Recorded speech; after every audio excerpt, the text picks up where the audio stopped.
মাটিতে বসে এমন ভাত দিয়ে করে চেঁচিও না তো ঠাকুরপো। চালের দাম কত করে জানো? দিবার বেলায় তো সংসারে একটি ফুটো পয়সাও দাও না, আর গেলবার বেলায় রাক্ষসের মতো নাখাড়ি করে ভাত গেল।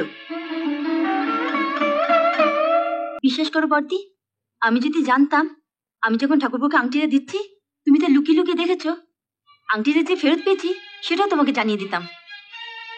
তাহলে তোমাকে ওর সামনে এতটা অপদস্থ হতে হতো না। রাত্রি বিক্রমী ঘরে যখন আমাকে যেতে দেখেছো তখন নিশ্চয়ই এটাও দেখে থাকবে রোজ আমি দোতলায় উঠে দেখে আসি বাবা ঘুমিয়েছে কিনা। এবার তো তুমি এটাও বলতে শুরু করবে বিক্রমের মতন আমি বাবার সঙ্গে প্রেম চালাচ্ছি। আসলে দেশলাই বেঁধে ঘোলাটা একটু বন্ধ করো, নইলে কোনদিন দেখবে ওই দেশলাইয়ের আগুনে তোমার নিজের সংসারটাই পুড়ে ছাই হয়ে গেছে।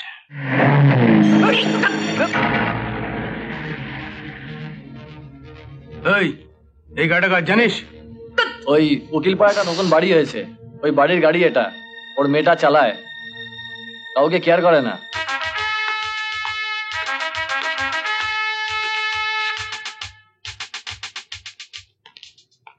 তুমি কতক্ষণ?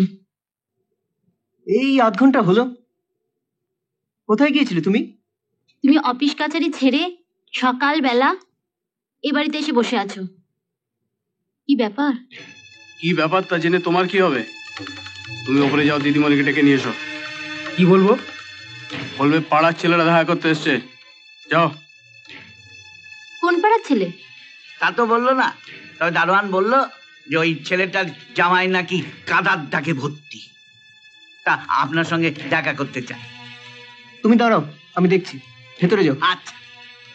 চাঁদা চাইতে এলে বলবে বাবার সঙ্গে দেখা করতে। চাঁদা চাইতে আসবো কেন? আপনার ওই মেম সাহেবের বাজেট ড্রাইভিং এর জন্য দেখুন এই শার্টটার কি অবস্থা হয়েছে। ও আমার মেম সাহেব নয়, উড বি ওয়াইফ। ওর সঙ্গে আমার বিয়ে হবে। তাহলে মিস্টার উডবি জামাইবাবু, আপনি এই লন্ড্রির খরচটা দিয়ে দিন। লন্ড্রির খরচ? হ্যাঁ নিশ্চয়ই, এই জামা তো আর বাড়িতে কাজে যাবে না, এটা লন্ড্রিতেই পাঠাতে হবে। লন্ড্রির খরচ আমি দেবো কেন? আমি তো আপনার কাছে চাইনি। মেম সাহেব, না না সরি, আপনার উডবি ওয়াইফ, তাকে পাঠান, আমি তার কাছ থেকে টাকাটা নিয়ে নেব। ওরা তো সময় নেই যে তোমাদের মতো স্ট্রিট লোফারদের সঙ্গে এসে কথা বলবে। গাড়ি কাদা ছিটিয়েছে, এর জন্য ওনাদের টাকা দিতে হবে। এটা কি মামুর বাড়ির আবদার? জগা, দে এদের এখান থেকে তাড়ি। তাহলে টাকা দেবেন না? না। হট! এই গাড়িটা আমার ক্ষতি করেছে, তাই আমি এই গাড়িটার ক্ষতি করে দিয়ে গেলাম। আপনি গাড়িটা সারিয়ে নেবেন, আমি শার্টটা কাচিয়ে নেব। তুমিও বা হুট করে ওদের স্ট্রিট লোপার বলতে গেলে কেন? 50 টাকা দিয়ে দিলে যেখানে ঝামেলা মিটে যেত। আমি ওদের ছাড়বো না, আমি থানায় গিয়ে বড়বাবুকে ডেকে এনে গাড়িটা ওদের দেখিয়ে দেবো। আমি দেখেছি। দেখেছেন? হ্যাঁ, আপনি যেটা দেখেছেন, হ্যাঁ।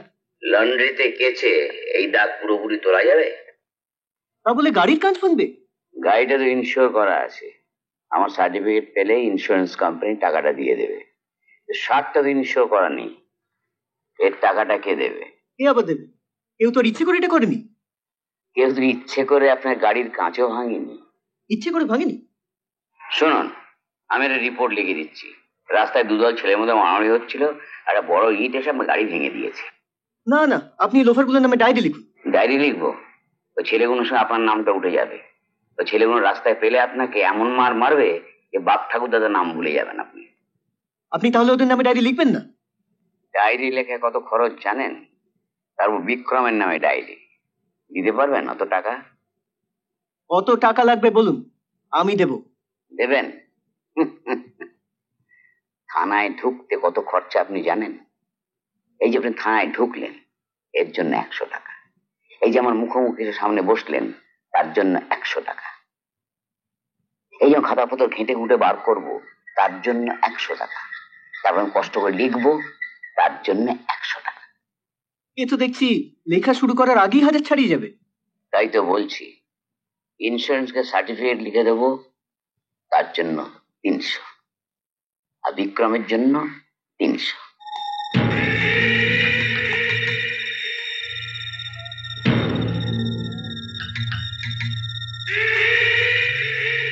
শুনলুম এক লাথি মেরে নাকি ওদের গাড়ির কাঁচটাকে তুই ভেঙে দিয়েছিস। তুই জানিস এক লাথি মেরে এখন আমি তোর এই কোবড়াটা ভেঙে দিতে পারি। নাও একবার চেষ্টা করে দেখো তো, সবাই দেখুক আমার মুখ ভাঙে না তোমার পা ভাঙে।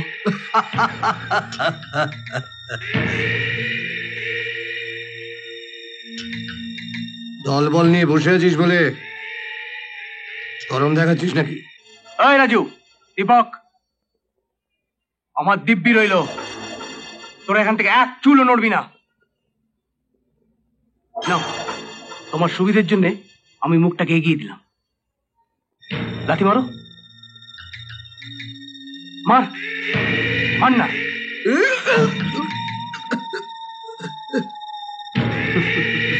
হবে না। ওই তোরা কেউ আসবি না।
মুখ ভাঙতে এসছি।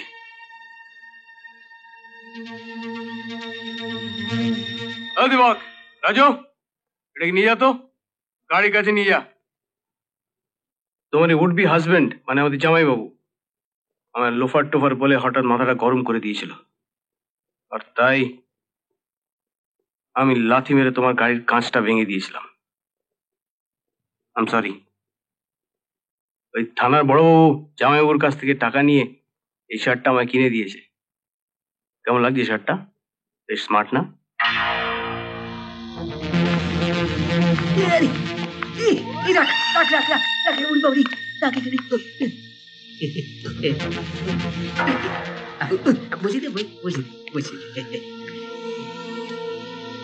বিক্রম, এর বদলা আমি নেব বলে দিলাম। অনেক হয়েছে, এবার গাড়িতে ওঠো, চলো। আস্তে আস্তে, এত মারলি কেন? আস্তে ওঠো।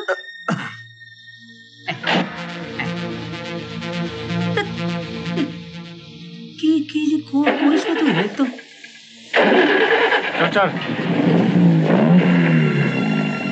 চল বংশীদার দোকানে যাই। আরে এই দিদিমণি দেখছি ব্যাগটা ফেলে গেছে। ওরে বাবা, এ তো অনেক টাকা রে। কি করবি? চল চল দিয়ে আসি। চল চল চল তো। কোথায় কোথায় গিয়েছিলে আবার মনে করার চেষ্টা করো। গিয়েছিলাম তো অনেক জায়গায়, কিন্তু কিন্তু ব্যাগটা যে কোথায় ফেললাম। বলছো তো 1,500 টাকা ছিল ব্যাগে, কেউ পেলে কি আর ফেরত দেবে? দিদিমণি, দিদিমণি, যে ছেলেটা আপনার গাড়ির কাঁচ ভেঙেছিল না, সেই ছেলেটা আপনার সঙ্গে দেখা করতে এসেছে। হ্যাঁ, ওই লোফারটা আবার এখানে কি চায়? বলে দাও, দেখা হবে না। দেখি না কি বলতে এসছে, যাও গিয়ে ডেকে নিয়ে এসো। ঠিক আছে। এই তোমার বড় বাজে স্বভাব। নন্দদাকে বাড়িতে ঢোকাবে না বলে মাঝপথে গাড়ি থেকে নামিয়ে দিলে, অথচ একটা লোফারকে এনে বাড়িতে ঢোকাচ্ছ। তোমার নন্দদার থেকে অনেক ভালো। যে তোর গাড়ির কাঁচ ভেঙে দিল। ওভাবে কাজ ভাঙাটাও ক্ষমতার দরকার বাবা। আরো নন্দদাকে ও যেভাবে পিটলো, আমি তো হা হয়ে গিয়েছিলাম।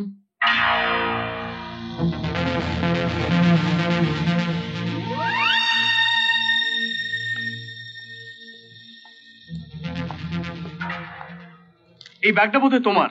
দেখে নাও টাকাগুলো ঠিক আছে কিনা। আচ্ছা আমি দেখছি। বুদ্ধু কথাকার, টাকাটা যদি নেওয়ারই হতো ও পুরো টাকাটাই নিয়ে নিত, ব্যাগটা আর ফেরত দিতে আসতো না। চলি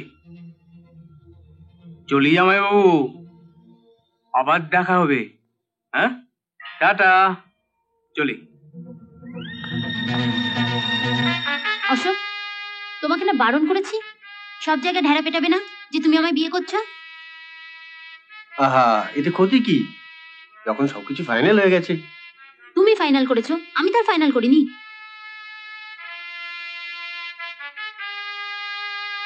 এখন আমার ঘরে আসবে না, খাবার টেবিলে দেখা হবে।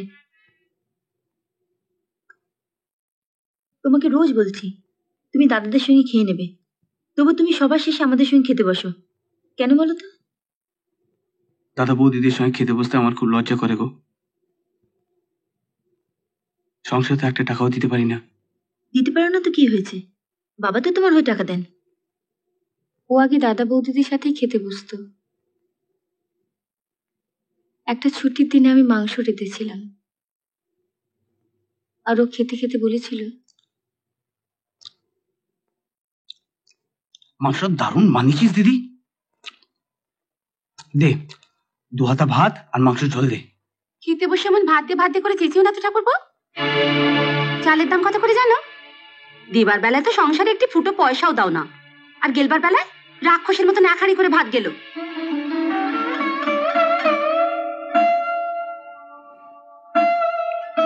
কি হলো মেয়ে, ওকে একটু ভাত দে। না রে দিদি, আমি ভুল করে ভাত চেয়ে ফেলেছি, আমাকে আর ভাত দিতে হবে না।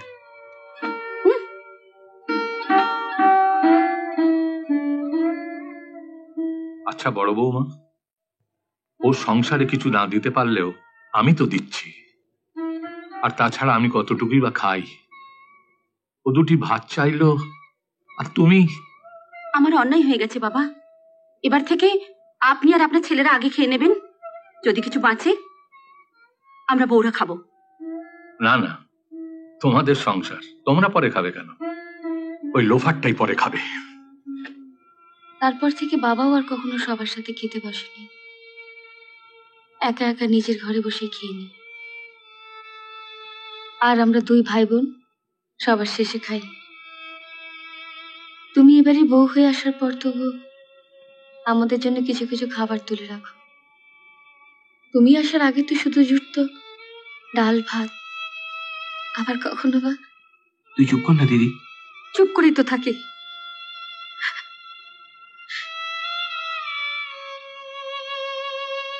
সেই সকাল 5টায় ঘুম থেকে উঠে খাটতে শুরু করে এর ফরমাস ওর ফরমাস, কখনো প্রতিবাদ করতে শুনেছিস কোনোদিনও?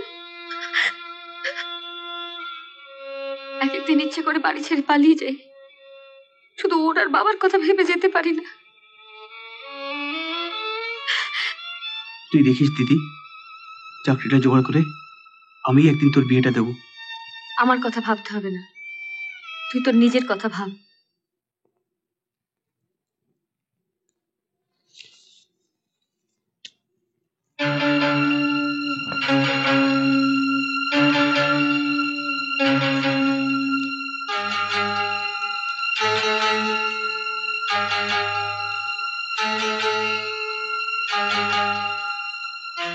তোমাকে দেখতে সুন্দর, দারুণ স্মার্ট, ওরকম একটা ক্যাবলাকান্তকে বর হিসেবে বেছে নিলে কেন? একটা স্মার্ট ছেলেও কি কপালে জুটলো না? নিদেন পক্ষে আমার মতো। আরে দেখলাম তুমি কতটা স্মার্ট। উঠে এসো। কোথায় যাব? প্লিজ স্মার্ট, উঠে এসো। আমায় কোনো মেয়ে গাড়ি চালিয়ে নিয়ে যাবে এটা আমি ভাবতেই পারি না। যদি আমায় চালাতে দাও তাহলে যেতে পারি। তুমি গাড়ি চালাতে পারো? বেকার ছেলে, সারাদিন বসে থাকি, তাই শখ করে একটা ড্রাইভিং স্কুলে ভর্তি হয়ে গাড়ি চালানোটা শিখেছিলাম। দেখি আজই বিদ্যাটা কাজে লাগানো যায় কিনা। চলো। ঠাকুরপো, তোমার সঙ্গে ঝগড়া করতে এলাম ভাই। কেন, আমি আবার কি করলাম? তোমার বর্দার সঙ্গে কথা বলতে বলতে হঠাৎ মনে পড়লো গত সপ্তাহে তো তোমাদের বিবাহ বার্ষিকী গেছে। আমার ছোট্ট বোনটাকে বিয়ের তারিখে তুমি কিছু দাওনি কেন? কে বললো দিইনি? দিয়েছি তো। কি দিয়েছে শুনি? তেমন কিছু নয়, একটা আংটি। সত্যি আংটি দিয়েছো? এই তো তোমার সামনে দাঁড়িয়ে আছে, সত্যি কি মিথ্যে জিজ্ঞেস করো না। কে রে জয়া, আংটিটার কথা আমায় বলিসনি তো? বলিনি মানে? ঠিক আছে, আংটিটা একবার আমায় দেখাতো, দেখি তোকে ভালো মেয়ে পেয়ে সোনার নাম করে রোল গোল্ডের আংটি দিয়ে তোকে ভোলালো কিনা। এখন আবার আলমারি খুলবো? কাল সকালে এসো না বর্দি, তখন দেখাবো। আবার সকালে কেন? দেখতে চাইছি যখন দেখাও না। কতক্ষণ আর লাগবে?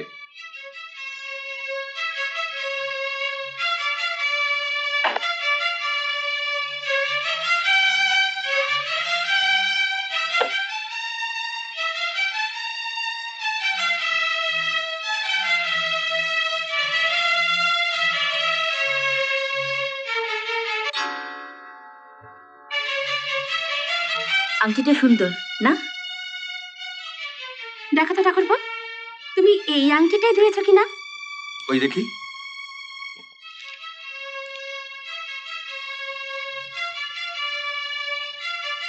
হ্যাঁ, এটাই তো দিয়েছিলাম। একটু ভালো করে দেখো না। না না, দেখার কি আছে, এটাই দিয়েছিলাম। হ্যাঁ বর্দি, ও আমাকে এই আংটিটাই দিয়েছিল, আর আমিও এটা ঠাকুরপোকে দিয়েছিলাম ওর বন্ধু ভাস্করের বউকে দেওয়ার জন্য। আমি যেদিন ঠাকুরপোকে আংটিটা দিচ্ছিলাম, বর্দি নিশ্চয়ই আড়াল থেকে দেখেছিল, তাই সব কাজকর্ম ফেলে ছুটে এসছে আংটিটা নিয়ে তোমার আমার মধ্যে ঝগড়া বাঁধিয়ে দেওয়ার জন্য।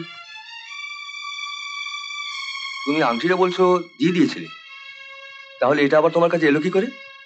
বেচারা বর্দি যখন সকালবেলা গুড্ডুকে স্কুল থেকে আনতে গেছিল, তখন ভাস্কর এসেছিল ঠাকুরপোর খোঁজে। সেজ বৌদি, বিক্রম বাড়ি আছে? না, ও তো তোমাদের বাড়িতে গিয়েছে। এই আংটিটা ওকে দিয়ে দেবেন তো। ও তো এই আংটিটা তোমার বউকে দেওয়ার জন্য নিয়েছিল, ওকে দেয়নি? হ্যাঁ দিয়েছিল, দিয়েছিল, কিন্তু আমি এটা ওর থেকে জোর করে ছিনিয়ে নিয়ে চলে এসেছি। সে কি? কেন? বিক্রম নাকি লোফার, ওকে তো বিয়েতে নেমন্তন্ন করেইনি। ও যখন আংটিটা দিতে গেল ওকে ওকে একবার বসতে পর্যন্ত বললো না, অথচ আংটিটা নেবার সময় হাত পেতে ল্যালা করে নিল। এই আংটিটা পরার অধিকারও নেই। বিশ্বাস করো বর্দি, আমি যদি জানতাম আমি যখন ঠাকুরপোকে আংটিটা দিচ্ছি তুমি তা লুকিয়ে লুকিয়ে দেখেছো, আংটিটা যে ফেরত পেয়েছি সেটাও তোমাকে জানিয়ে দিতাম। তাহলে তোমাকে ওর সামনে এতটা অপদস্থ হতে হতো না। আংটিটা না হয় ফেরত এসেছে, কিন্তু তুমি যে আর সকলকে লুকিয়ে লুকিয়ে ওই লোফারটাকে কত কে দিয়েছো সেটা কি ঠাকুরপো জানে? এইসব ছোটখাটো ব্যাপার নিয়ে মাথা ঘামাবার মতন সময় তোমার ঠাকুরপোর নেই। সব ব্যাপারে ছোটখাটো নয় জয়া, তুমি কি অস্বীকার করতে পারো বিক্রমের প্রতি তোমার কোনো দুর্বলতা নেই? আছে, ভীষণ দুর্বলতা আছে। আমরা 3 বোন, ভাই নেই। এই বাড়িতে এসে ঠাকুরপোর মতন ভাই পেয়েছি, ওর প্রতি তো একটু দুর্বলতা থাকবেই। ভাই, তুমি কি মনে করো আমি কিছু দেখিনি? রোজ রাত্রিরে যখন সবাই ঘুমিয়ে পড়ে তখন তুমি প্রায় বিক্রমের ঘরে যাও না? হ্যাঁ যাই, রোজ মাঝরাতে উঠে আমি বাথরুমে যাই, এটা আমার অভ্যেস। বাথরুমে যেতে গিয়ে যদি কোনো সময় দেখি ওর গায়ে চাদর সরে গেছে, দিদি হিসেবে আমার যে কর্তব্য তাই করি, ভাইয়ের গায়ে চাদর দিয়ে দিই। শুনলে ঠাকুরপো, শুনলে তোমার বউয়ের কথা? রাত্রি বিক্রমের ঘরে যখন আমাকে যেতে দেখেছো তখন নিশ্চয়ই এটাও দেখে থাকবে রোজ আমি দোতলায় উঠে দেখে আসি বাবা ঘুমিয়েছে কিনা। এবার তো তুমি এটাও বলতে শুরু করবে বিক্রমের মতন আমি বাবার সঙ্গে প্রেম চালাচ্ছি। 2 মাস আগে টিউমার অপারেশন করানোর জন্য তুমি যখন হসপিটালে ভর্তি হয়েছিলে, আমি গুড্ডুকে দুধ খাওয়াবার জন্য রোজ রাতে তোমার ঘরে গিয়েছিলাম। বর্দা তো ঘরেই আছে, জিজ্ঞাসা করে এসো কদিন আমি বর্দার সঙ্গে প্রেম করেছি। কাল বাড়িয়ে কেন একটা পর একটা থাপড় খাচ্ছ বড় বৌদি? যাও ঘরে যাও। বউ যা বললো সব বিশ্বাস করলে? বাবা তোমাকে প্রতি মাসে 2000 টাকা করে দিত, আর তুমি সবাইকে বলতে যে বাবা তোমাকে 1500 টাকা করে দেয়। এরপরেও তুমি আশা করো যে এই বাড়ির কেউ তোমাকে বিশ্বাস করবে? ঠিক আছে, বউয়ের হয়ে লড়ছে তো, একদিন এই বউকে বিশ্বাস করার ফল হাতে নাতে পাবে, তখন দেখবো মুখ দিয়ে আর কথা বেরোয় কিনা। কেমন দিল? কেমন দিল মানে? আঁচলে দেশলাই বেঁধে রাত বিরেতে ওর ওর ঘরে ঘোরাটা একটু বন্ধ করো। আঁচলে দেশলাই বেঁধে মানে? একবারে আকাশ থেকে পড়লে বলে মনে হচ্ছে, কিছুই বুঝতে পারছো না। হঠাৎ বিপুর ঘর গেছিলে কেন? ঠাকুরপো বিবাহ বার্ষিকীতে জয়াকে কিরকম আংটি দিয়েছে তাই দেখতে। আংটি দেখতে গেছিলে নাকি স্বামী স্ত্রীর মধ্যে কায়দা করে ঝগড়া লাগিয়ে দিয়ে মজা দেখতে গেছিলে? মা, আমি? চলো দীপ্তি, আঁচলে দেশলাই বেঁধে ঘোরাটা একটু বন্ধ করো, নইলে কোনদিন দেখবে ওই দেশলাইয়ের আগুনে তোমার নিজের সংসারটাই পুড়ে ছাই হয়ে গেছে। ও, তুমিও ওদের দলে? শুধু আমি কেন, কাল সকালে গুড্ডু ঘুম থেকে উঠলে ওকে জিজ্ঞেস করো, ও বলবো ওদের দলে। ঠিক আছে। বাপের বাড়ি যাবে? বাবাকে ফোন করতে যাচ্ছ? এমন আরো অনেক ভিডিও দেখতে এই চ্যানেলটি সাবস্ক্রাইব করে নিন এবং পাশের বেল আইকনটি প্রেস করে দিন।